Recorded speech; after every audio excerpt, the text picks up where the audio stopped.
सीधा सीधा एकदम सीधा, दीवार पर लगाओ, एकदम सटाओ। ये नीचे करो यार। नीचे पीछे तक लो। 15 हो गई ये 3 18 फीट, मतलब 18 बाई 30 का हो गया आंगन। इसमें 21 बाई 28 लिखा है। और सीढ़ियों क्या चौड़ाई लिखी है? 1 फुट। बनी 1.5 की है। ये सीढ़ी अवैध निर्माण है कि आंगन? दोनों। अरे नहीं यार, जब नक्शा पास हुआ था ना तो उसमें आंगन बड़ा था और सीढ़ियाँ छोटी थी। तो मिस्त्री कहने लगा कि सीढ़ियाँ बहुत संकरी है कि पीछे एक चढ़ना पड़ेगा, तो थोड़ी चौड़ी करवा ली।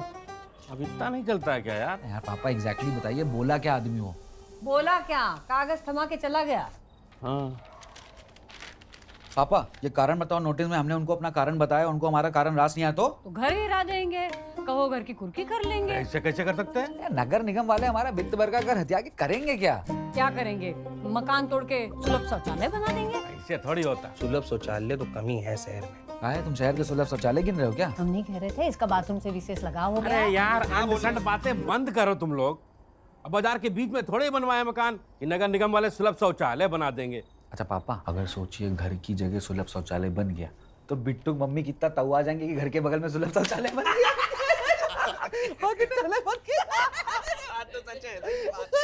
शौचालय के बगल में सही, उनके सर पे छत तो होगी, हाँ, जो तुमसे छिन जाएगी। चुटकुले ना दागो, जो लिखा है वो पढ़ो। हाँ पढ़िए। पढ़ो ना उपन्यासकार, पढ़ो।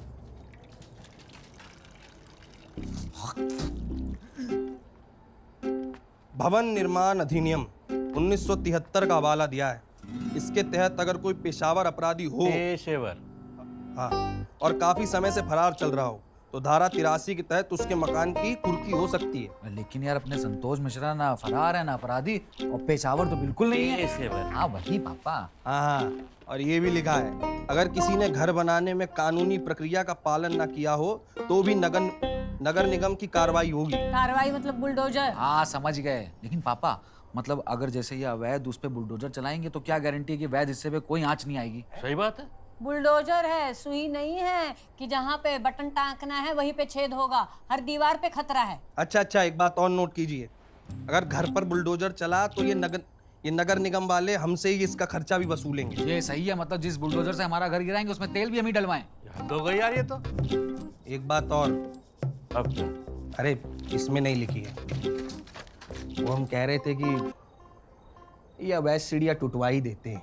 ये बिट्टू की मम्मी का जब मन करता है छट्टा आपके यहाँ चली आती है। ओ ननका, अगर तुमको अपने घर की छत पे जाना होगा तो क्या बिट्टू घर से जाओगे? अरे अनु भैया, वो बांस वाली सीढ़ियाँ आती है ना, यही आंगन से सटा के चढ़ा उतरा करेंगे और जब काम खत्म हो जाएगा साइड में लिटा देंगे। बांसुरी बता चौरसिया, जरा ढंग की बात कर लिया करो। नहीं पापा, मतलब जैसे अगर सीढ़ियाँ टूट गई आ जाएगी घर में पार्किंग का स्पेस, मतलब कार खड़ी हो जाएगी, ये रखी कार, ये स्टीयरिंग लगाई, आइडिया बुरा नहीं। शीशा भी लगा। ये छोटी वाली गाड़ी है बड़ी? अरे 7 सीटर है पापा। तो फिर तो हम भी बैठ सकते हैं। बैठो। एसी लगाओ, एसी। ये एसी, गाना भी लगाओ। क्या गाना पापा? आजाओ मम्मी, आजाओ। क्या कहती है मम्मी? हम यही कहेंगे कि मिश्रा परिवार के मर्दों के सर में एक विशेष प्रकार की जू रेंगती है, और जब वो डंक मारती है तो होती है खुजली। और जो मिश्रा सपूत ने सर खुजा लिया तो 7 सीटर क्या हवाई जहाज भी निकल सकते हैं। मिश्रा सपूत से तुम्हारा क्या मतलब है? जुओं की समस्या तो तुम्हें थी, तुम्ही से आई होगी इनके अंदर ये खास प्रकार की जुएं हैं। और तुमसे और तुम्हारे पिताजी से क्या आया है, नगर निगम का नोटिस? एक बात बता दे, पिताजी को बीच में मत घसीटो। हम नहीं घसीट रहे, नगर निगम घसीट रहा है। उनसे पल्ला कैसे छुड़वाओगे ये बताओ। हम छुड़वा लेंगे। कैसे छुड़वा? अरे छुड़वा लेंगे मिश्रा से।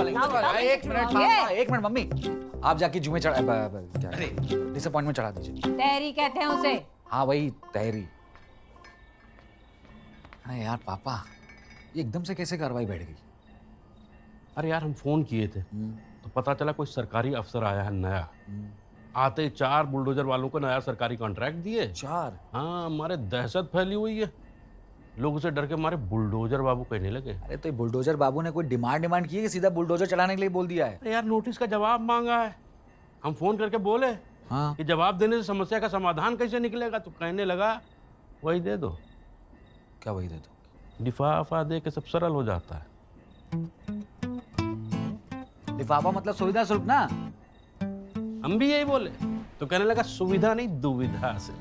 हम जिस दुविधा में है उससे बाहर निकलने के लिए बता। अरे पापा क्या दिक्कत है, वो सुविधा शुल्क को बख्शीश बोले, चाय पानी बोले, प्रसाद बोले, आशीर्वाद बोले, लालची आदमी लेते के खत्म करते हैं कि नहीं? नहीं बेटा, जो बात गलत है वो गलत है। हाँ, गलत तो हो चुका है मिश्रा जी, अब सही होने जा रहा है। हम तो कह रहे हैं माफीनामा भेज दो बुलडोजर बाबू के नाम और सही नक्शा पास करवाओ, जरूरत पड़े तो सुविधा शुल्क भी दे दो। अरे नहीं यार, ये घूस बूस के चक्कर में नहीं पड़ सकते। वो दुबई वाला किस्सा भूल गई, एसी बाथरूम से घसीट के ले गए थे उसको। पापा कुर्की हो गई थी उनकी। एक मिनट, कुर्की हो गई थी उनकी। पापा दुबे अंकल तो घूस ले रहे थे, आप तो दे रहे हैं। तो मतलब घूस देने से आदमी छोटा थोड़ा ना होता है, बल्कि बड़ा हो जाता है। छोटा तो वो हो जाता है जो घूस लेता है, जैसे पिंकी मामा हो गए थे। पिंकी पिंकिया कैसे छोटा हो गया था? आपको नहीं पता? नहीं। पिछले साल पिंकी मामा ने ठेका उठाया इंजीनियरिंग कॉलेज में मैनेजमेंट कोटे से बच्चों को सीट दिलाने का। अब उसमें से एक नौजवान लौंडा 3 दिन तक इनके पास आता रहा प्रक्रिया का पालन करके सीट लेने। पिंकी मामा है, पिंकी मामा पहले दिन बच्चे से जो है चाय बनवाए, दूसरे दिन तरकारी कटवाए और तीसरे दिन बर्तन धुलने को बोल दिए। लड़का निकला अल्फा मेल, वो पटक के बोला मामा आप हमारा शोषण कर रहे हैं। बहुत सही किया। पिंकिया क्या बोला? बोला क्या, हम तुम्हारे बाप की उम्र के हैं, 2-4 काम बोल देंगे तो इंजीनियरिंग के साथ साथ थोड़ी बहुत नैतिक शिक्षा भी आ जाएगी।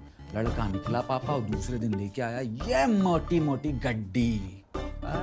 तेरे क्या, पिंकी मामा ने नोटों को किया स्पर्श और इनके सुर बदल गए। सट्टे से कुर्सी लेके आया, पट्टे से उसके घुटने पे लगाए, बोले बैठो यही तुम्हारी इंजीनियरिंग की सीट। अरे मामा बन गए चार्ल्स बुकाउस्की। क्या बकवास की? बकवास नहीं, कि वो लोनली पोएट है ना। तब समझ में आया पापा कि घूस देने से आदमी छोटा नहीं हो जाता, बड़ा हो जाता है। छोटा होता है घूस लेने से।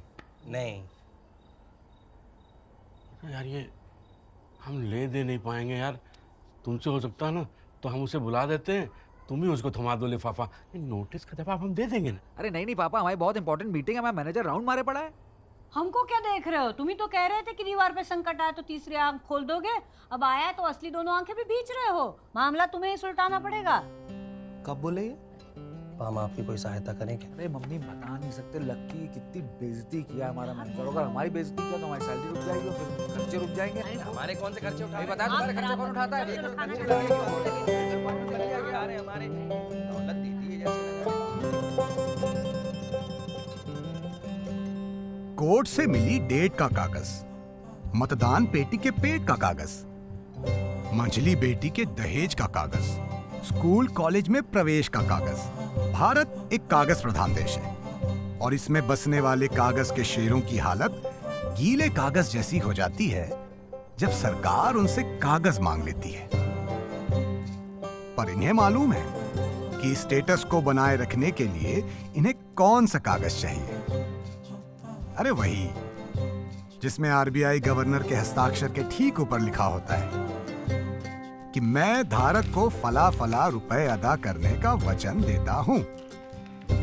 इस कागज के खेल में डर और तनाव तो रहता ही है, लेकिन डर और तनाव ऐसे जहर हैं जिनको थोड़ा थोड़ा लेते रहने से मिडिल क्लास की इम्यूनिटी बहुत बढ़ गई है।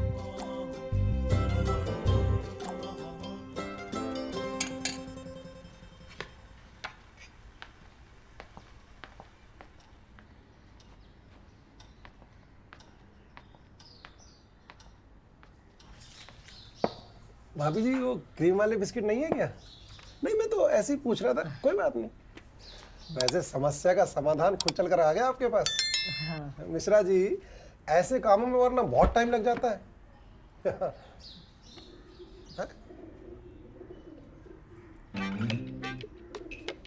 अंकल जी नमस्ते। नमस्ते बेटा।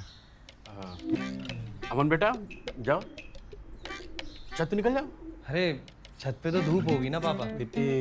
बड़े बात कर रहे हैं, बच्चे हो, बड़ों के मुंह नहीं लगते। बड़ों के मुंह लगोगे तो पापा मोटरसाइकिल नहीं दिलाएंगे, चॉकलेट तो बिल्कुल नहीं दिलाएंगे। जाओ, पिछली कक्षा में नहीं पलते अंकल, जा रहे हैं। अब जाए। तो गाइस कैसी लगी आपको ये वीडियो कमेंट्स में बताओ और ऐसी और वीडियोस देखने के लिए सब्सक्राइब करो।